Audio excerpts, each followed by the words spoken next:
Hello, everybody. Welcome back to not another Isekai.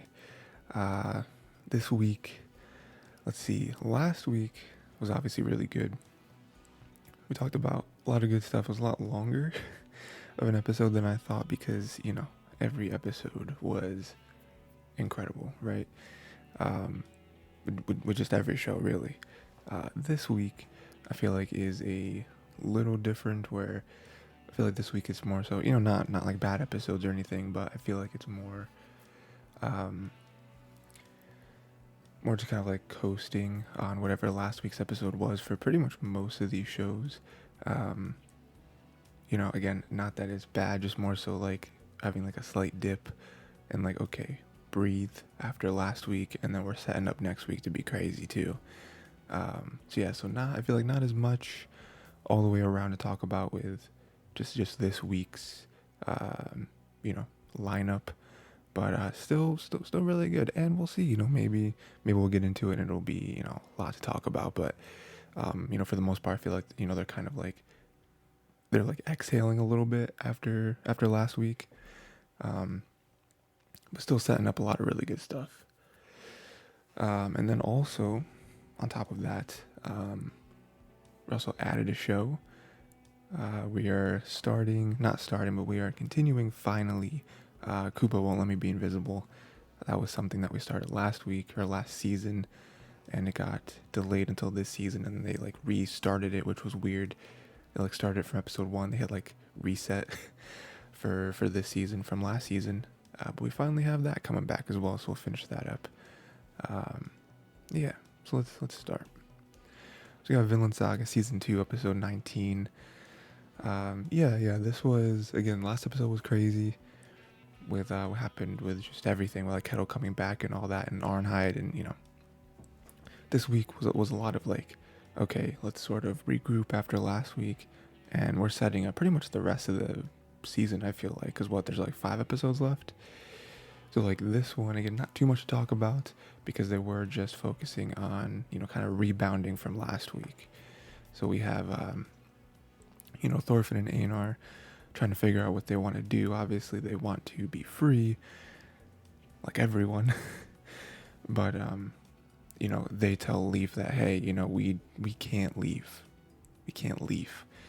Given Arnheid's condition, it's like we wouldn't feel good about that. It's not even much so like, yeah, they have like some connection. I mean, they've been at the farm for a while, and I'm sure part of them still respects Kettle, and is still, grateful for what Kettle has done and how Kettle's acted up until this point. But for the most part, like 99% of them is like, well, we can't leave without Arnheid. Like, if Arnheid was just out of the picture, I mean, I suppose Kettle would be acting differently. But, they would leave immediately, I'm sure, because they're like, I don't really care about this farm necessarily. And they probably don't want to be, I mean, Thorfinn in particular definitely doesn't want to be caught up in all the fighting. I mean, he's over it, um, especially coming off of the fight with Snake, where it's like he broke his rules to fight Snake to protect Gardar, and Arnheid, to an emotional extent, and he failed. Even then, he believes he failed. I mean, there was there was going to be no getting around that, because even if he saved Gardar from Snake, like Kettle would have came and it wouldn't have worked anyway. So that's nice. That's them kind of wrestling with what they want to do, and again, now it's like, okay, they're here. What is their play going to be with everyone else, right? Like, are they going to take part in the fighting? Are they going to stay out of it? I mean, it's interesting because they do have connections in history with Canute and Floki and all them. So I don't know. I just can't imagine, especially if they see each other. Like, I can't imagine they're gonna just like, I mean, Thorfinn, right? Like Einar or whatever. Thorfinn is like, that's who we want to know what kind of action he's gonna take, because we know he's rusty, especially with fighting Snake. Like, come on, I mean, old Thorfinn would have mopped up Snake, but I don't know. It's interesting.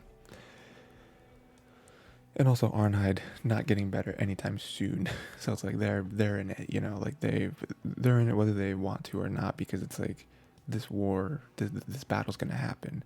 And speaking of which, Ke- uh, Kettle's people, they just get completely riddled with arrows. It's like that right there was the start, and really all we needed to show the disparity between both armies, right? Where it's like one person. I mean, first off, one person letting loose an arrow when they shouldn't have. You know, just shows the difference in like coordination and um, I guess like following orders, right?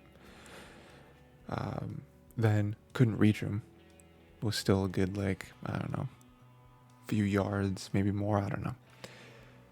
Then we have the other side, the entire the entire platoon threw arrows, definitely reached the beach, and killed like most of the people. You know, so again, like right there, just showing the difference between these two armies, and that's I don't really think I don't think Kettle really wants to smoke here. Um,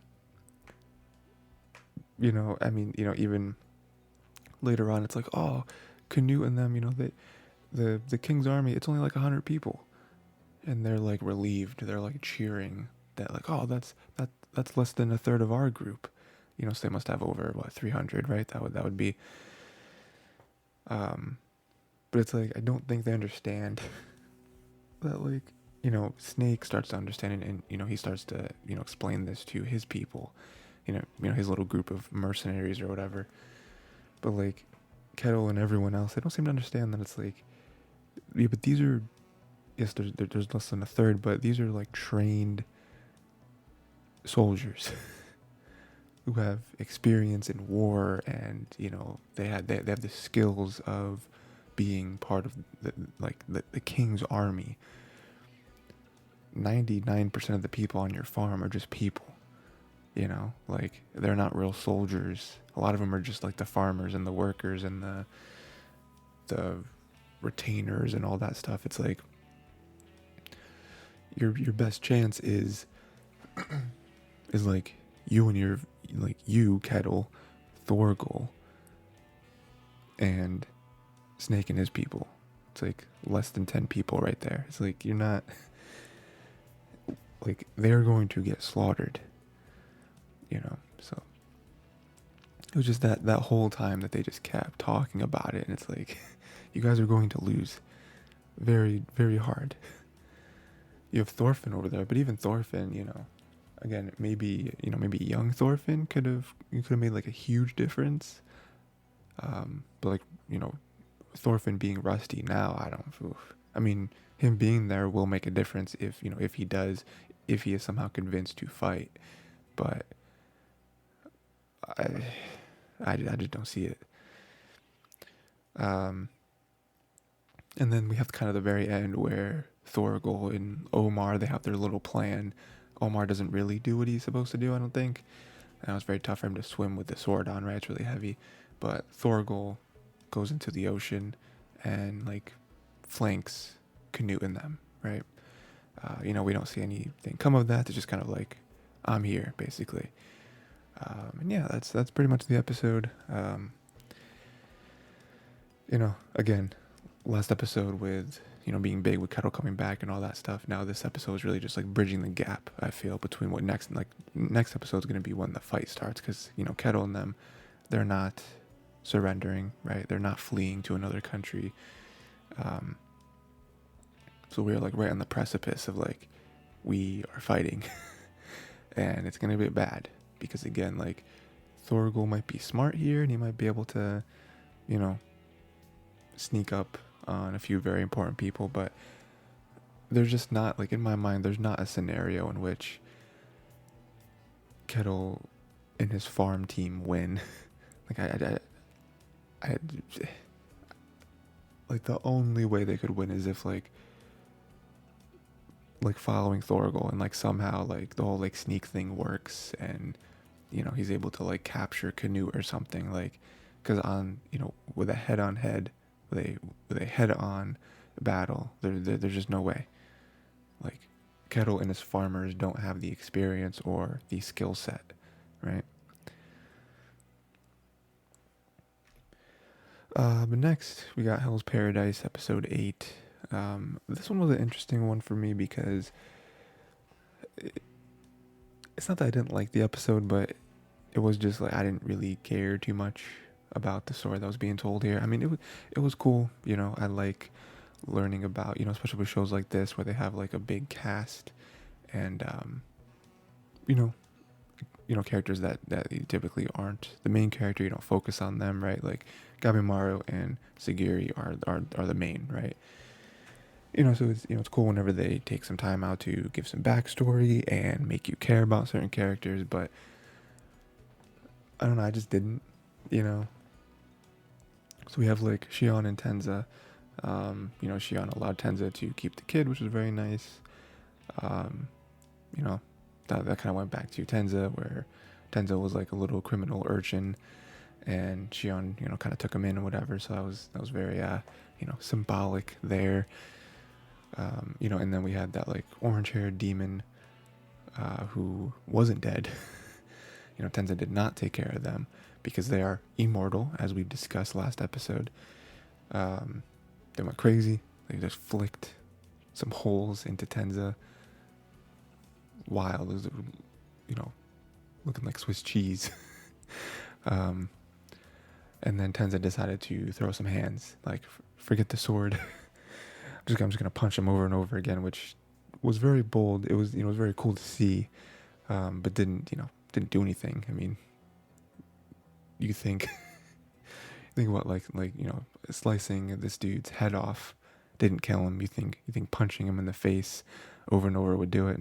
No way. But, you know, again, very symbolic, very like, oh, you know, I'm doing this because I'm done.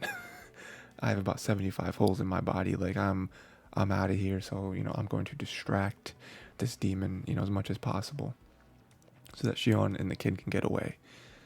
You know, that was basically the whole episode. I mean, we had a lot of backstory into, again, Tenza and him on the streets, and then him getting trained by Shion. You know, the whole thing where it's like, you know, there's a thing where it was like, oh, you know, if you can hit me once, then you've earned respect or whatever. And then in the end credits, we see the moment where, you know, Tenza finally lands a blow on Shion. It's like, oh my god, I did it. So again, you know, a lot of really nice backstory here, but and then they killed off the character, which is like strange because, you know, again,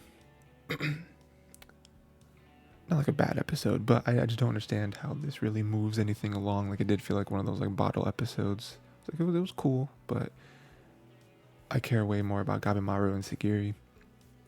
And also it's like, okay, so how is this going to affect the rest of the group? Like, you know, are we going to see more Shion? Are we going to see more of the kid? You know, are they going to affect the overall story in like a main way, in like a big way? You know, I'm just not convinced. So again, not really too much to talk about. It was cool, you know. Again, it was cool to see another one of those demons. I'm already forgetting the name of what they were called, but you know, another one that's like immortal and super powerful and all that stuff. You know, that was cool. But even then, like the fight wasn't really anything super crazy. You know, it was just cool. You know, I'm more so kind of waiting for next episode to see kind of, you know, what this connects to. You know, we are very much running out of people at this point. You know, we've seen, you know, a couple battles with these very strong immortal characters, but we haven't seen them fight Gabimaru and Sagiri yet, and the other two that are with them. You know, so I'm sure maybe that's kind of what this is building up to, where it's like we've seen these couple other battles. You know, we've seen how strong they can be, how much they don't lose. You know, so maybe that's kind of what, you know, what they're trying to lead us towards. But yeah, so good stuff. Just kind of more so waiting for what next episode is going to bring us. Next, Konosuba, an explosion on this wonderful world, episode 7. Not really too much with this one either. You know, this one is mostly focusing on Megumin. She's finally out in the world adventuring. She's doing what she always wanted to do. I mean, not quite. You know, we're not quite there where she's like a real adventurer yet. You know, she has to like rank up, right? And so, this kind of leads her to being recruited by Sicily of the Axis sect. It's like a cult basically, from what I understand. So she's recruited by her, mostly with just the promise of food, because Megumin not doing good at her regular jobs, as we've seen previously with her attempts with Yun. She's not good at just jobs. She just wants to go out there and be a magic user, right? So she joins here, and it's all very nice. It's all really too good to be true. It's like, okay, here's food. We got you covered. We got like lodging for you until you get a job and can kind of contribute or whatever. And then we have the weirdness where it is Father Zesta, and he's just an odd dude, him being the leader of this whole thing. It's like, how did this happen? How did you guys form around him? Did you elect him? Was he just rich and he was able to kind of get you in here with kind of those promises? A lot of questions here, and basically the whole episode was, Megumin, kind of doing stuff for Zesta, trying to make him look good, trying to, putting herself in very weird scenarios that never panned out because Zesta is just bad at everything. Megumin had some really good ideas, very solid, very classic ideas, but Zesta just wasn't good. He's not a good actor. He's not good at putting himself out there. And then the very end, we see him getting taken away. And Megumin's just like, do it, take him away. He's, at first she was like, oh no, he's, what's going on here? And then after hearing some of his past crimes, he's just like, he is a filth, the filth on the street of a man. We need to take him away. And then we learned that Union, she's the one that kind of brought that letter that was giving all that information that kind of caused all this fuss. So now she's connected to it. So again, it's funny because last episode I was like, oh, now that Megumin is kind of on her own, are we going to see the other characters again? Specifically Union, because she is kind of the, like number 2 character in all of this. And somehow she's weaseled her way back into the show, so again, I imagine maybe we're going to continue this next episode where, they're going to try to, like get him out, I guess, maybe. Is that going to be something? Because she's still part of this group, right? She's still part of the Axis sect. Kind of clear the air on everything. But yeah, again, just mostly just a fun episode, of kind of her first experiences as being an adventurer and it just not going the way, the way that she expected, which is what we would expect at this point, right? Where nothing ever goes how you imagine it, because it's Konosuba, and that's just the formula, right? So yeah, good stuff there. Next we got My Love Story with Yamada-kun at level 999, episode 7. This again was kind of bouncing off last episode, and kind of just building up some other stuff on the side, where I feel like the next couple episodes are really going to kind of, expound on that. So we have, after the whole little hair mishap with Yamada and Akane, Yamada got his tools and he came back. He found Akane asleep, so that was very nice for him, especially because he was just like, can't deal with what happened. So her being asleep like works, because now I don't have to like confront her about this. So that was cool. And then while she was asleep, we had some other guy that I guess was like also goes to the same college as her, I guess. Returned a bunch of lunch boxes to Akane, and Akane was still asleep, so he gave them to Yamada and everything. And that was a really cool scene, because I feel like a part of Yamada didn't like that, because I feel like that was supposed to be presented to us in a way that like, oh, Yamada maybe thought that he was special, that Akane, um, like made lunch for him, like, earlier on, she remember she ran home and came back with all the little containers of curry and all this different food and stuff. And, that made like, oh man, she's doing that because of, we're close and we're guildmates and we're becoming friends and whatever, right?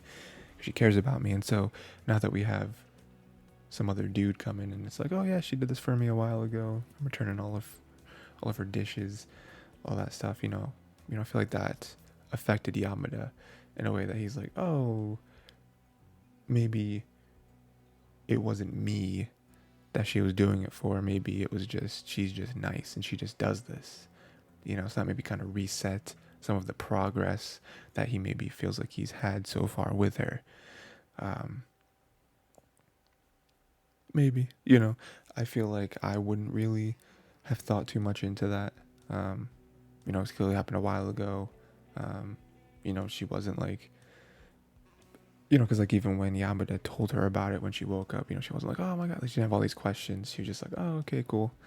Again, you clearly see how Yamada would take this in a certain way and feel a type of way about this, but it's very interesting because the show does a really good job at having these moments of progress and then having these moments of either Yamada or Akane, like something happening and then being like, oh, this isn't really what I thought it was, or oh yeah, they don't, like what are my own feelings even.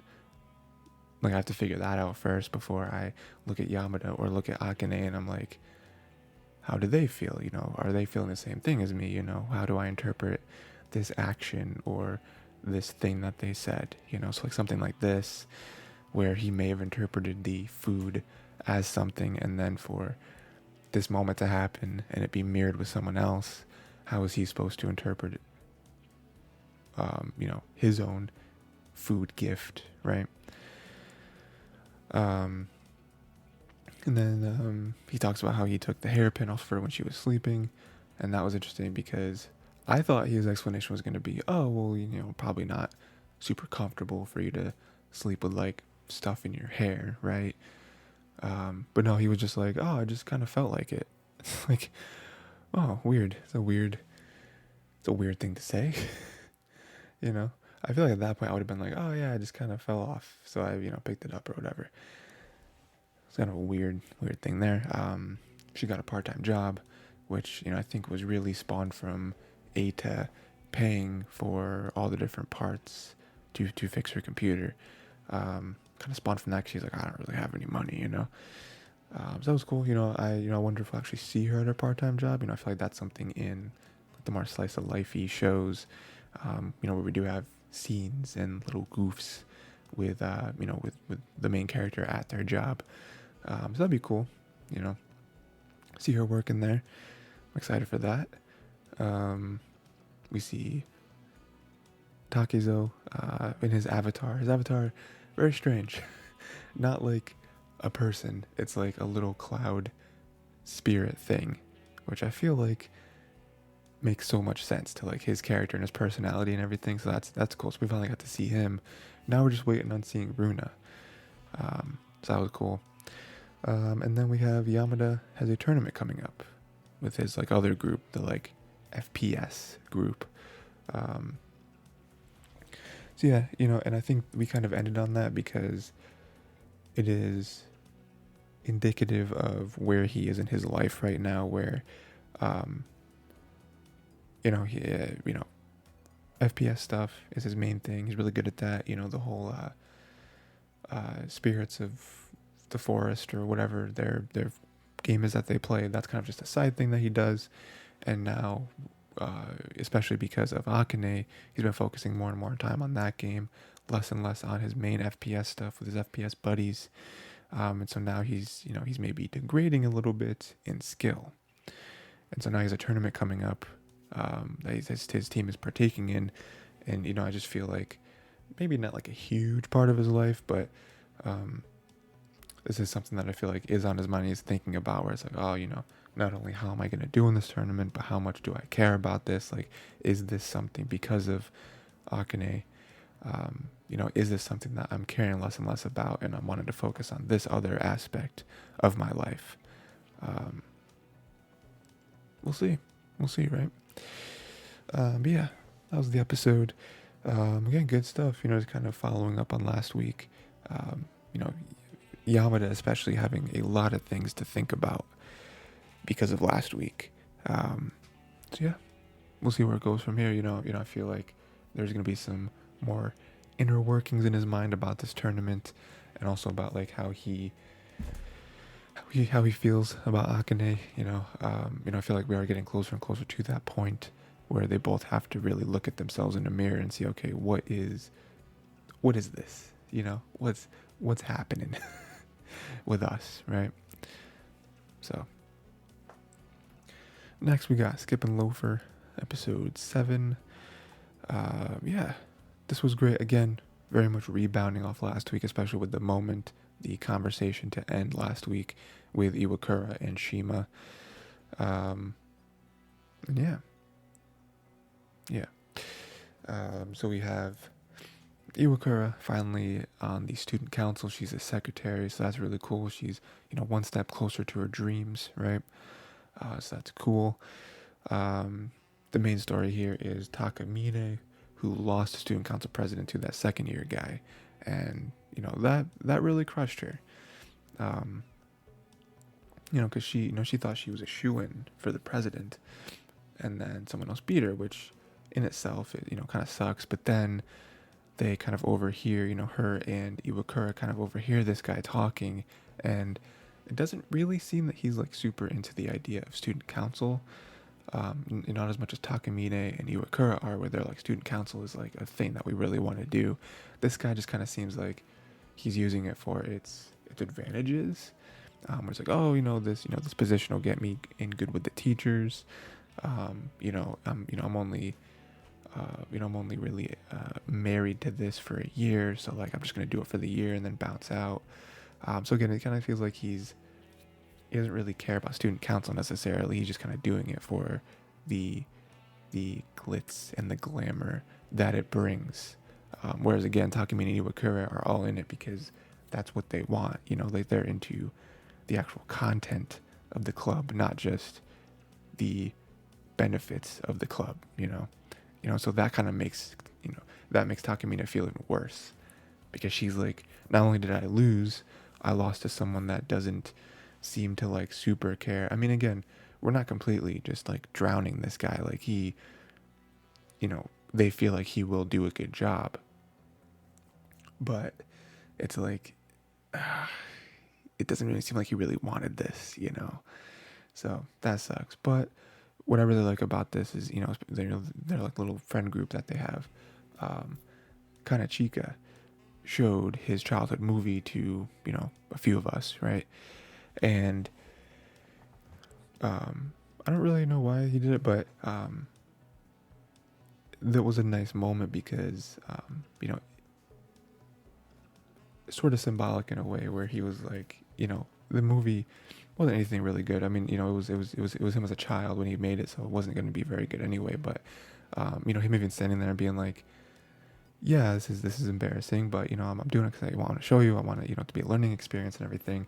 And he was even giving them the okay to laugh, like, hey, we're supposed to have a good time here. Like, you don't have to be weird watching this around me and try to like, no, like, you guys can laugh. It's funny. Like this isn't great. I made this when I was a child. Like, and so that moment I feel like was really good because, I feel like that helped Takamine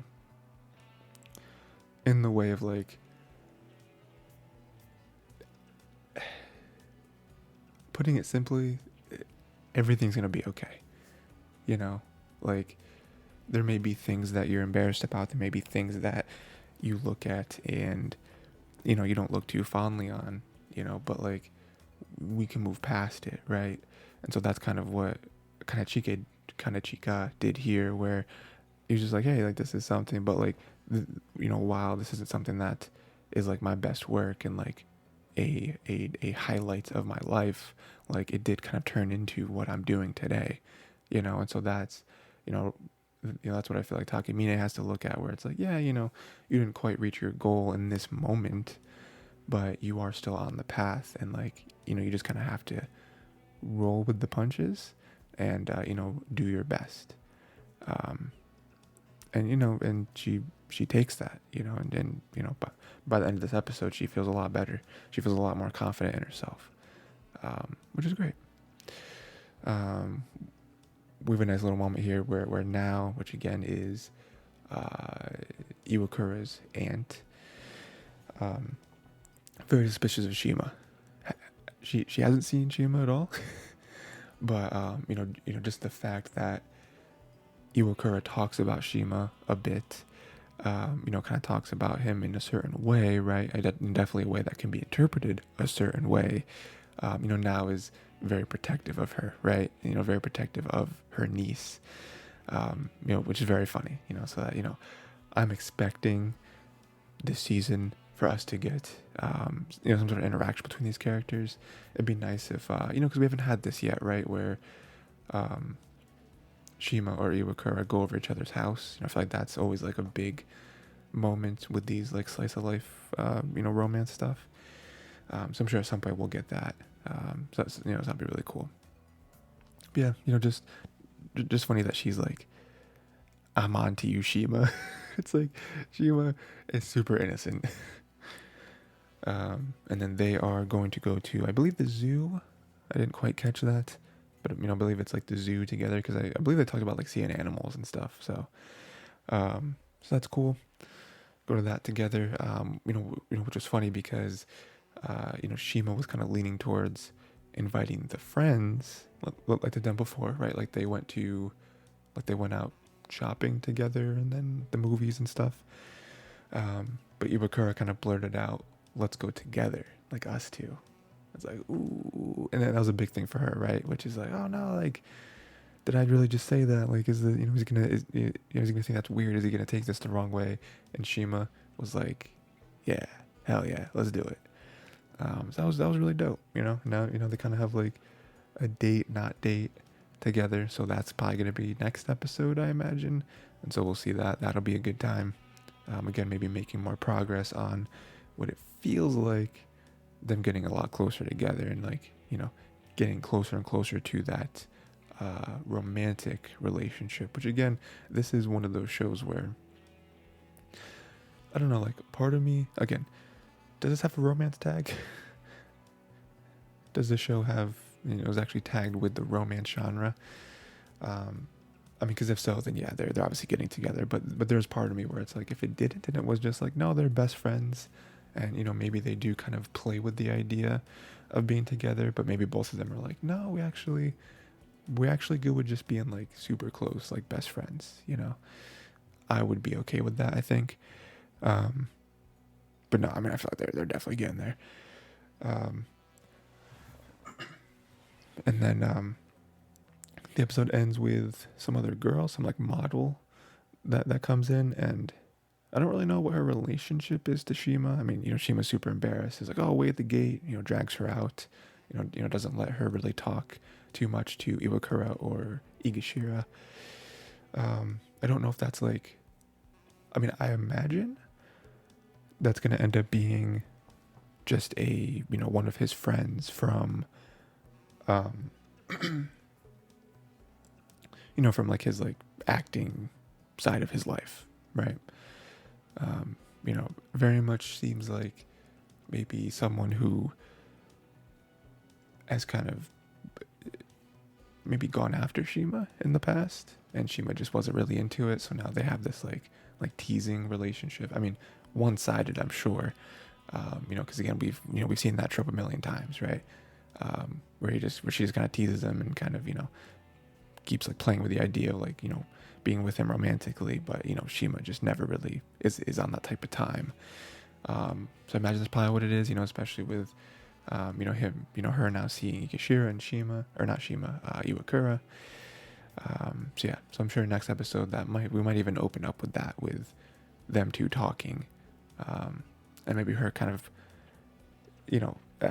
bringing up Iwakura. Maybe she's heard Shima talk about Iwakura. I was like, interesting, so I'm sure we'll get that. So good stuff there. Again, yeah, moving closer and closer to what we believe is them actually having like this relationship with each other. And yeah, kind of breaking down both characters into what they were at the first episode, into how they are affecting each other in positive ways. So next we got Heavenly Delusion episode 8. Yeah, not too much to talk about here, although the couple things we do have are very big. So we have a revelation here where it seems like man-eaters are humans that died from a very specific disease.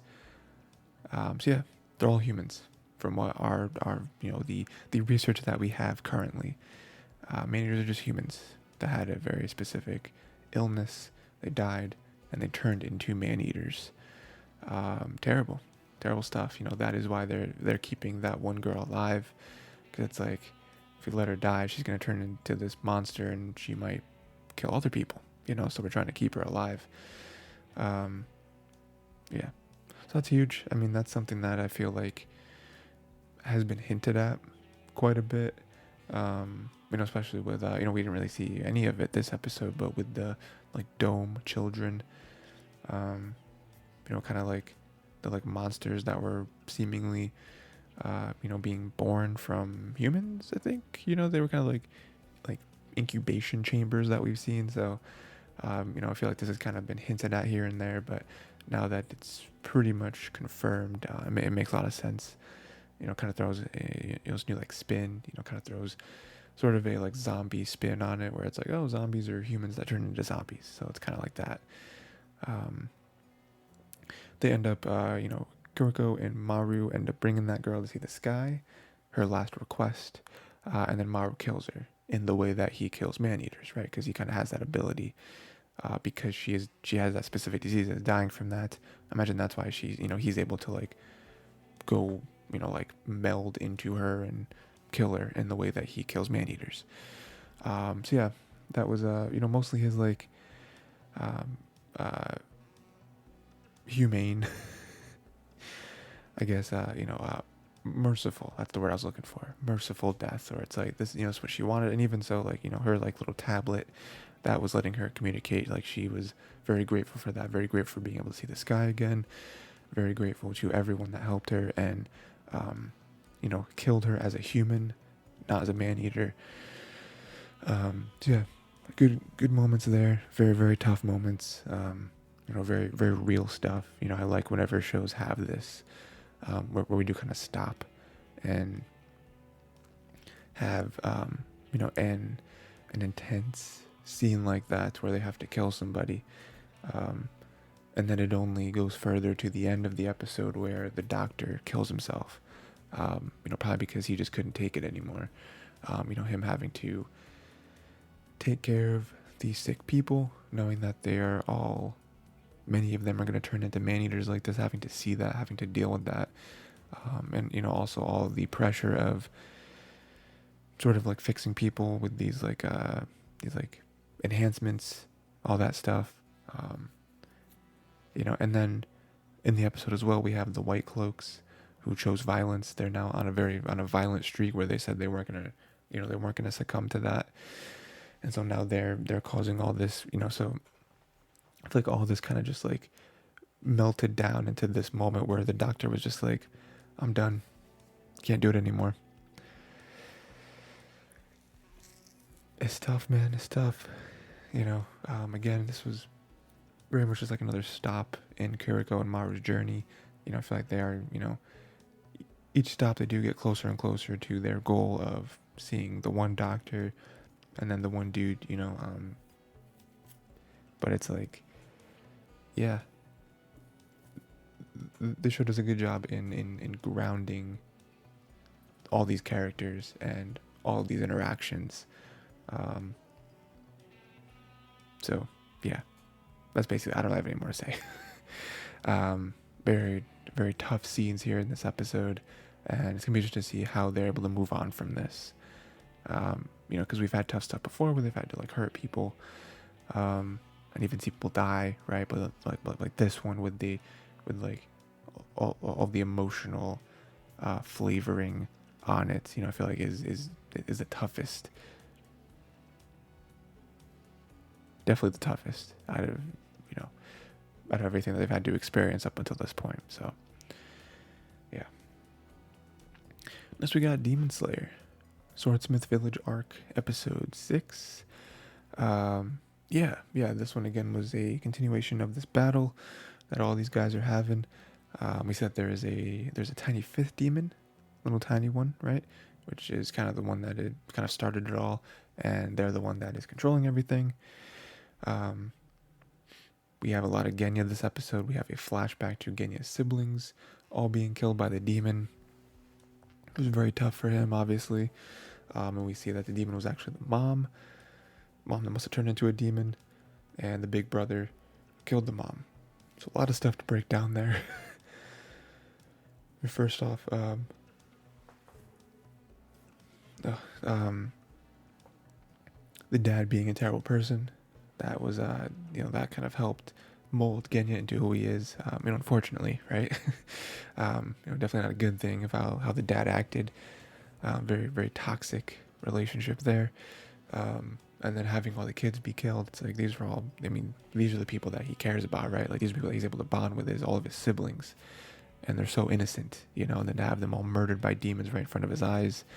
We've seen that a bunch. Tanjiro, how this kind of all started is him coming back and seeing his entire family being killed by demons. So that was tough. And then to learn that his mom was a demon, his mom turned into a demon. Terrible, right? Because the mom was someone who always protected them, and then for the mom to be the one that kills them, awful, right? And then for the brother to have to bite that bullet and be the one to kill the mom, even though the mom is a demon at this point, it's not the mom anymore. It's still tough, to have to do that, right? Yeah. So like him and the big brother have this like relationship there. And he's all thinking about this because the moment, Genya thinks he's about to die. And then for Tanjiro to save Genya's life and to be like, hey, don't do this. Like, you're not like, don't give up. You can still reach your goals. You can still meet up with your brother again and, all that stuff. And then for Genya to immediately return the favor and save Tanjiro's life.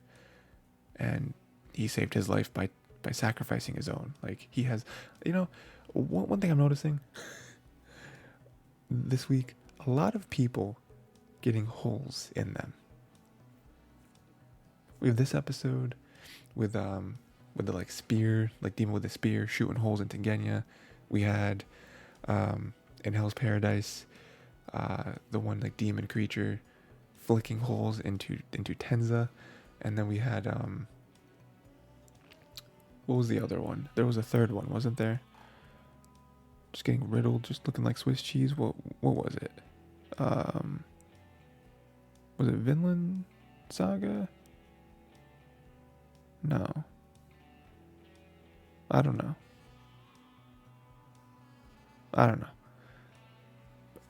There was a third one though that I was thinking about with just like holes in them. Maybe I was thinking like Vinland Saga, where it was like all different like a million arrows into them. Maybe that, but just like it's a weird through line in this, for this week. So yeah. So again, that was not really too much to talk about there, but that was pretty big with having Genya's story, and then him, like he's gone. Like he's not. There's no way he's living.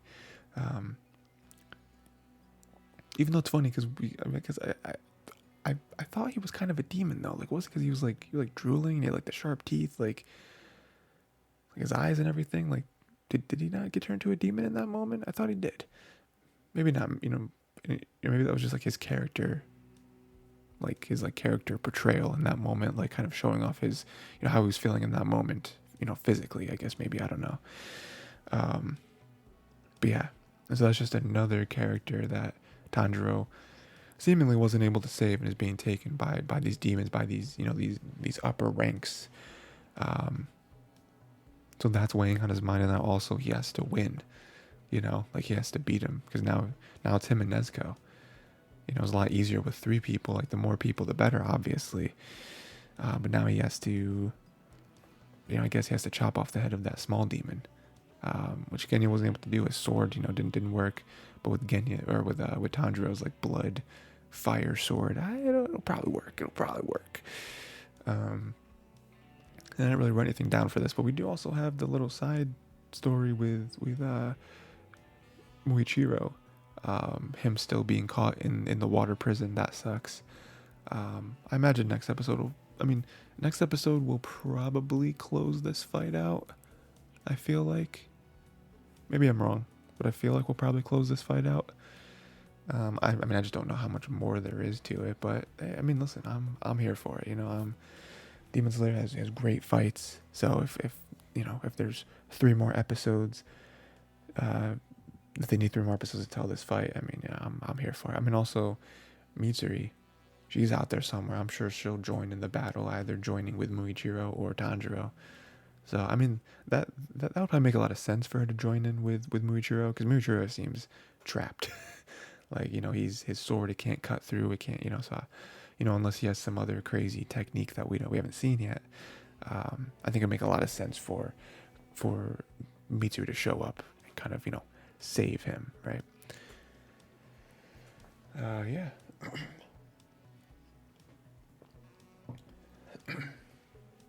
Next we got Mobile Suit Gundam, The Witch from Mercury, Season 2, Episode 6. This one was delayed. They actually showed, I believe, a recap episode. I'm not sure why. Typically, whenever I see anime have a recap episode, I would just go to, they just needed more time on the episodes they're working on, so they throw out a recap episode. Because for me, I don't if they did it story-wise, I don't really know why they do it, because we're only 5 weeks into this second core. Weird that they need a recap for this, honestly, episode 5 was the one that just finally got good. Not saying I didn't enjoy the first few episodes of this season, but episode 5 was it's going down, and then for them to hit us with a recap episode, I'm like, you're killing us. What are we doing here? So, very sad, because like I said, last week was crazy. With all the stuff with the duel between Soletta and Ghoul, Miorine and her little play here, Prospera, all this stuff, and then for him to hit us with a recap and us have to wait another week to get it. Come on. But all that means that next week is gonna be crazy, because it's gonna be a lot like this week, where with all the other shows, where I feel like most of the shows this week are kind of rebounding on big episodes from the previous week, so I'm excited for it. Next we got Insomniacs After School, Episode 6. Yeah, this was nice. This was a lot of I feel like a lot of setting up for next week. We do have a moment in the beginning which I really like, which I think is something that happens pretty much every episode, which it is Maguri more so than Nakami kind of says something that kind of sticks with the other person very heavily, and again I feel like it's very indicative as to possibly where their relationship is going. This is another one where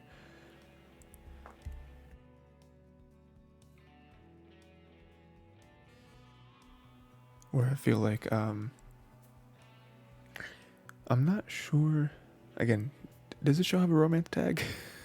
Because there's part of me that's like, well, if they never got together, I don't think it'd be the worst thing in the world. Again, this is another show where I feel like they could very much end with them just being like, yeah, we're just really good friends. We're good for each other, but I don't know.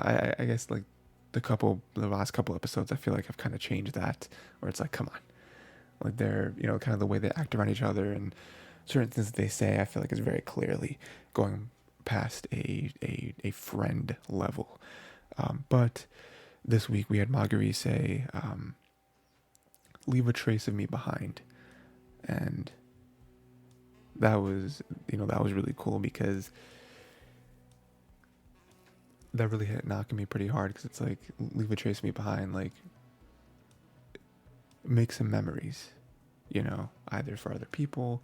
I want you to remember me. I want us to remember these moments. Which is really what, what they're doing. Which is also really funny because earlier on, Maguri got, a little embarrassed, here and there. Whenever Nakami wanted to take photos of her, and then for her to come here and be like, yeah, take, I want you to take a bunch of photos of me, leave a trace of me behind. It's just like little things like that I feel like in general high school students don't really speak that way, but in terms of just a story and in terms of like memorable writing moments, that was really good. That was really good. Because again, it's just growing the relationship more and more, and for them to be that comfortable around each other, and for them to, want to remember these moments. Just shows the importance not only of what they're doing with each other, but also each other. How each other are bettering themselves. And how they really do depend on each other for a lot of stuff. They understand each other in ways that no one else can, right? So, and then pretty much the whole rest of the episode, like I said, is building towards what I feel like next episode's going to be is, them trying to recruit other people to help them with the meteor shower stuff. So we have Nono got Maguri and Nakami to model for her, kind of feels like in exchange for Nono, helping them. So that was a good moment there. I mean, obviously, funny moment between Maguri and Nakami, because they're kind of like modeling together, so that was cool. We have the softball girl, didn't write down her name, but they're like playing catch with Nakami, and she finally has a good pitch, which is like, oh, awesome, because she's like not doing the best out there. So we finally have that really good pitch, and it's like, and then her be like, oh yeah, I plan on helping anyway, which is really funny. So they got another one, and then they use like reverse psychology, like FOMO stuff to have the one girl want to help them, because originally Nakami asked her and was like, I'm not friends with you, I'm friends with Isuki, and don't talk to me as if, whatever. And then at the end for her to be like, why are you leaving me out? It's like, got her.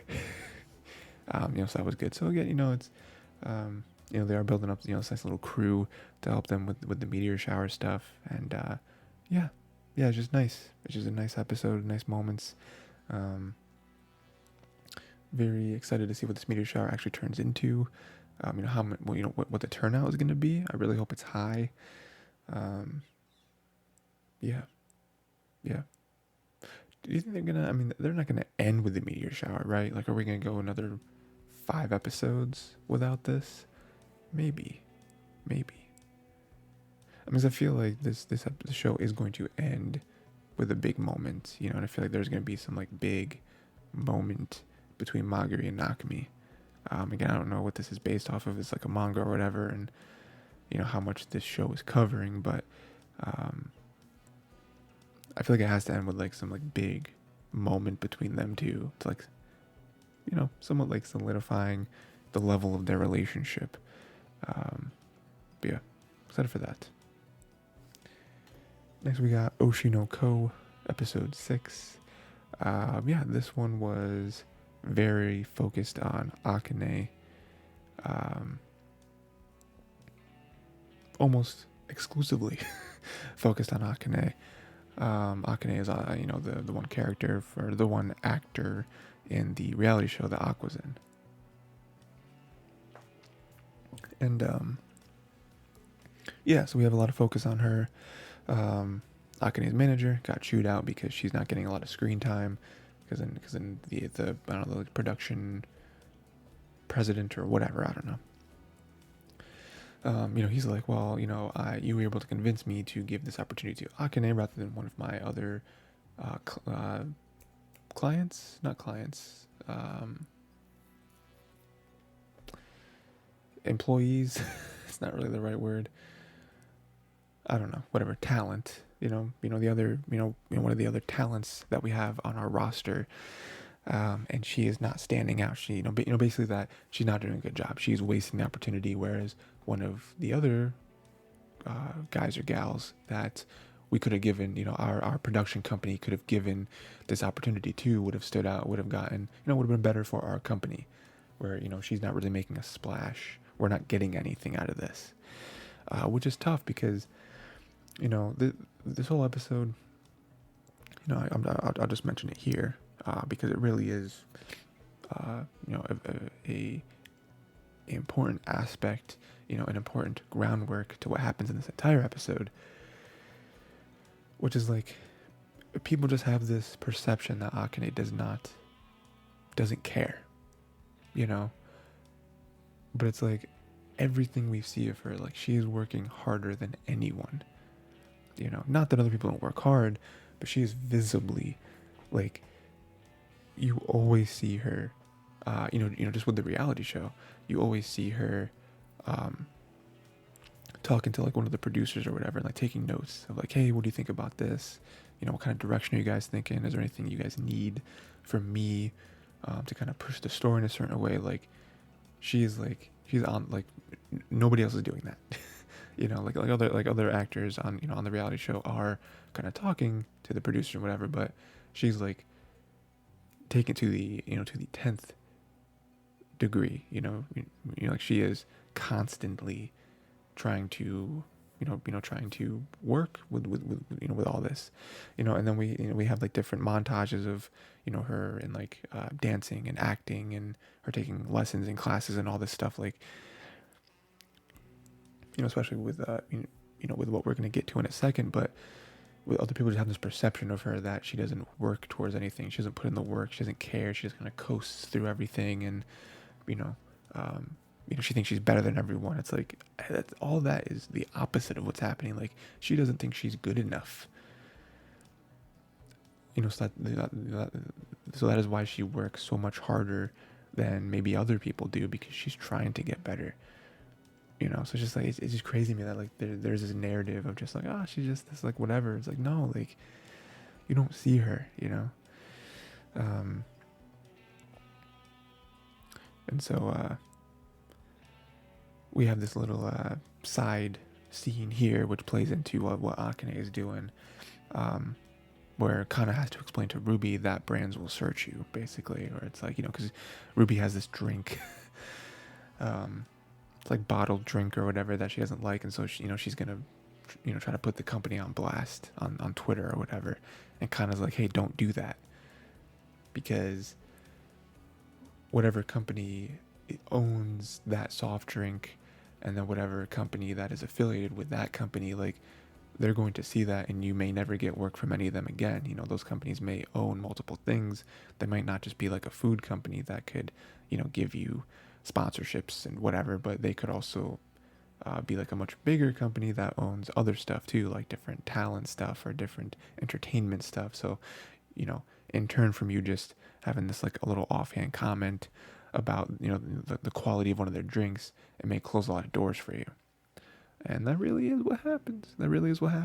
People, companies and, brands will search your social your social media history. I don't do it, which it plays into what's going on with Akane, because this moment, right, she's feeling a lot of pressure to stand out, and so she has this moment where she accidentally hurts Akane, or Akane accidentally hurts Yuki, kind of scratches her face a little bit. Nothing crazy. It was like a single scratch, and it wasn't like anything. It wasn't like a deep cut or anything. But it was huge because, one, like, it was an injury, right? And it wasn't just like someone falling over. Like, you did hurt her. You directly and intentionally hurt her, right?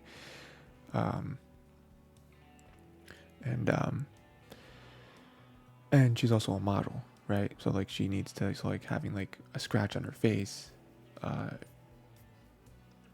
in the moment is very bad. But one great thing, and this is a great thing that, that I love about, this little group here of actors that are on the show, they don't hold any grudges, you know. Um, so like in this moment, Yuki like runs over to her and like hugs her, and is like, no, no, no, like this is fine. Like you were in the moment, you were caught up, you were trying to, you know, I understand what you were trying to do. You know, I totally get that you did not do this on purpose. You know, you did not hurt me on purpose. Like it's fine. Everything is fine, you know. And then Nakane is apologizing, whatever. Like, oh, you're a model. You have, you have a shoot tomorrow. And she's like, dog, you know, something like this, a little scratch like this, Photoshop will take care of it. Like easy peasy. Like it's fine. And I love that because it doesn't seem like Yuki is doing that for the cameras.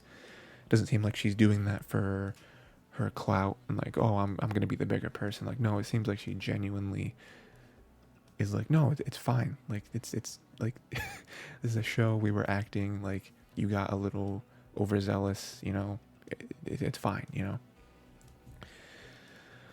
Unfortunately for Akane, it had to come out that she, what happened on set with Yuki, and it had to, just there was something that was going to come out. There's no way they were going to hide it.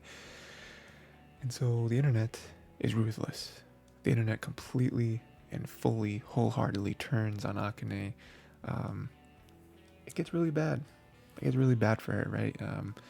It gets all the way to the point where people are telling her that she should just die. And we get this like montage of what's going on with Akane's life and how she's like not eating. She's just she's holed up in her room, like doom scrolling. She's not talking to anyone. She's not going to work. Like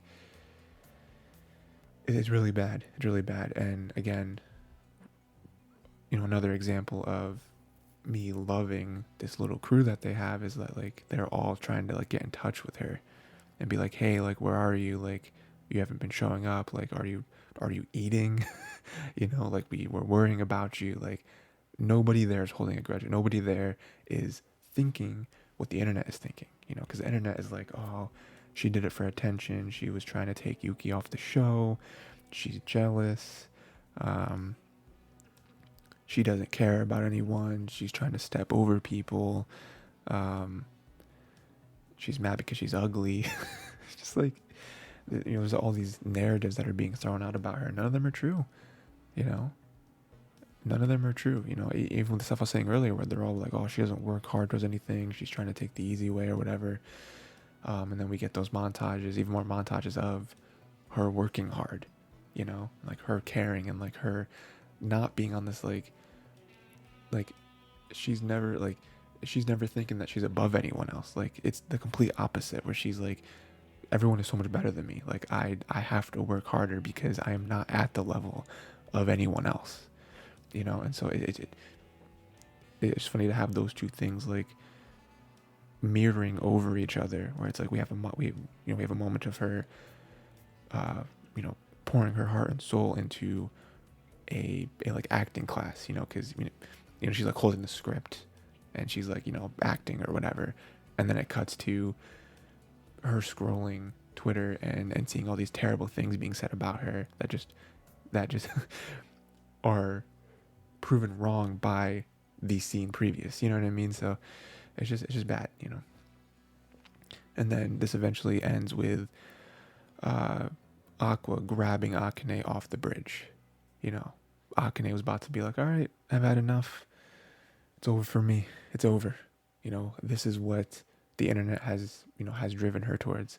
And we see Aqua is the one that somehow is there, grabs her off the bridge, says, she didn't know who it was initially, but, Aqua's like, hey, chill.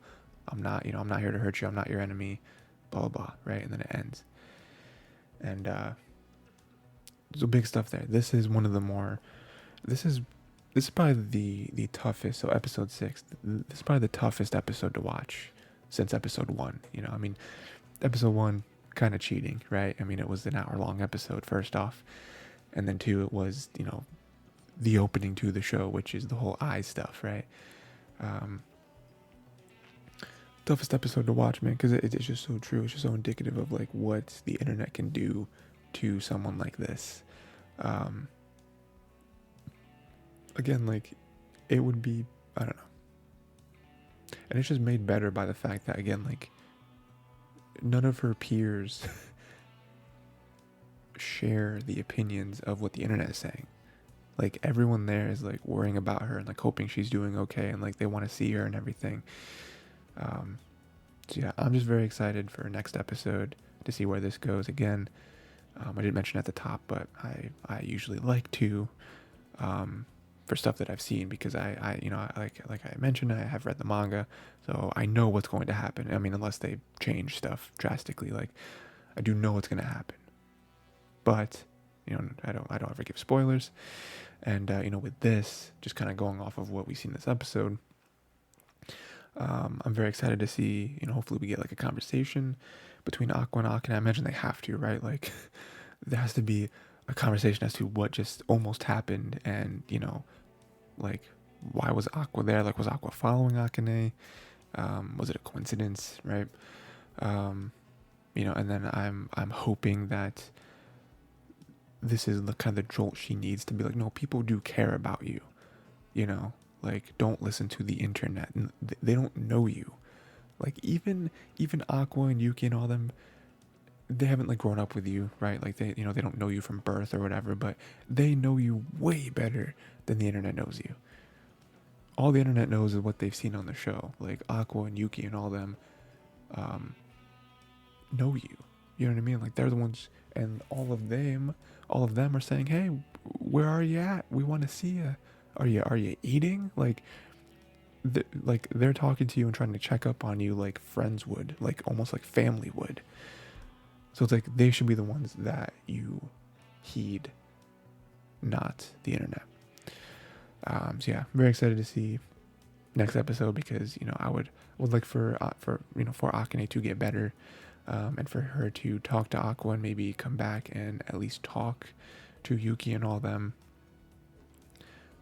Yeah, so good stuff. And then lastly, we have the special show that we're starting up again, Kubo Won't Let Me Be Invisible, episode 7. Very excited for this. This was one of my favorite shows of last season, for the 6 episodes that aired before it got delayed heavily. Yeah, very excited to be back here. It's probably still going to be one of my favorite shows this season, because it's just great. So we have kind of a downer, because they realize that they may not be in the same class next year, and which sucks, because we know how close they are. We know how much Kubo and Shiraishi do enjoy spending time with each other. So the fact that they may be separated next year really sucks. It's funny, I didn't really talk too much about kind of the end portion of the episode with the whole like sleepover stuff, because I didn't feel like anything was super important and stood out to me. But the one thing there was, they all did kind of have the same kind of the same thought process as well, where it's like they're all super close friends, and they're still gonna hang out outside of this, but they may not be in the same class next year either. So it is kind of that like looming thing where it's like, oh, it's exciting to be moving on next year of school, all that stuff, but you may not be in the same class as your friends anymore. You'll see them even if it has to be after school and all that, but it's like to not be, you're gonna have way less time together, right? So yeah, so that that's kind of the whole like the darkness kind of looming over this episode. But aside from that, we do have nice little fun moments.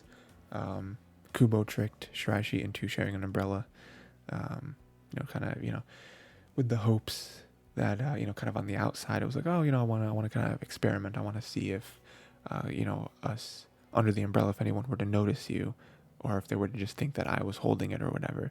But deep down, we know that it was because she wanted to share an umbrella with him. So that was a cool scene. Then we have Shiraishi helping Saki carry those bags home. Again, very much like a like big brother to these characters. Obviously, experienced being a big brother to his own sibling. Trying to help her out and be like, you can clearly see the like, what's the word? I don't know. The like, little marks on her wrists that were caused by like the weight and the friction of the bags.